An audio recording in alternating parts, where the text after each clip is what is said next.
我是佩奇，这是我的弟弟乔治，这是我的妈妈，这是我的爸爸。小猪佩奇，佩德罗咳嗽了。今天是上学的日子，佩奇和他的朋友们在上音乐课。玻璃小姐有个娃娃。对不起，羚羊夫人。哦，糟糕，佩德罗咳嗽了。你们不要担心，我马上打个电话给棕熊医生。你好，我是棕熊医生。你好，医生，我是羚羊夫人。有个孩子生病了。你不要慌张，我现在就过来看看。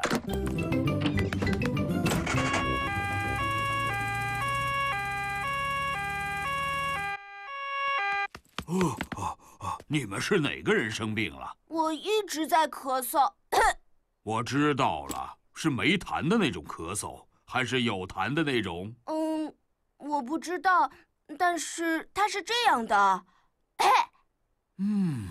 你什么时候开始咳嗽的？就是羚羊夫人开始唱歌的时候。你的咳嗽并不严重，但是佩德罗的咳嗽可能会传染给别人。传染是什么意思呀？当一个人在咳嗽的时候，有时候其他人也会跟着一起咳的。那么我需要吃药吗？只要吃一勺这药就行了。不过这味道可能不太美味哦。这味道就像一只在里面灌满了果酱的旧鞋。太感谢你了，棕熊医生。再见。再见。和我想的一样，佩德罗的咳嗽确实会传染。小狗丹尼和小羊苏西被佩德罗传染了。张开嘴巴。这个药的味道就好像是地毯味的酸奶一样。这个药的味道就像是花朵。做得好，孩子们，吃药的时候就该这么勇敢。那么你会生病吗，棕熊医生？不会，佩奇，我从来不生病，我每天都会吃一个苹果。再见。再见。放学的时间到了，家长们都来接孩子回家了。妈妈，爸爸，我今天咳嗽了。棕熊医生刚才已经来给我们看过病了，他还给我们吃了一种很难吃的药。羚羊夫人，你现在可以唱歌了吗？当然可以了。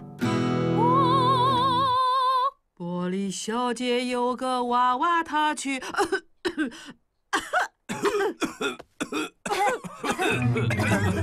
哦，糟糕，所有的大人都被佩德罗传染了。你好，我是棕熊医生。我是小猪佩奇，所有的大人都生病了。别太担心，佩奇，我马上就来。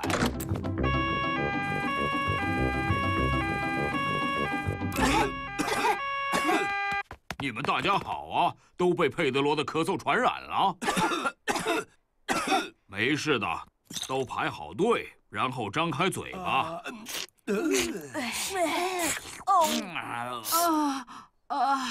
这个味道就像是淡奶糊和旧袜子。谢谢你来为我们看病，棕熊医生。当你生病的时候，谁来照顾你呢？没有人来照顾我，我从不生病。哦，糟糕，就连棕熊医生也被佩德罗传染了。不要太担心。再见。再见。棕熊医生太可怜了，他生病了，但是却没有人去照顾他。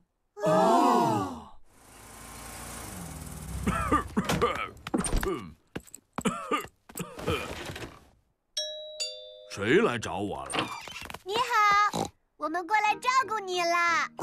这里有些水果，还有一个靠枕呢。你还要把这药吃了。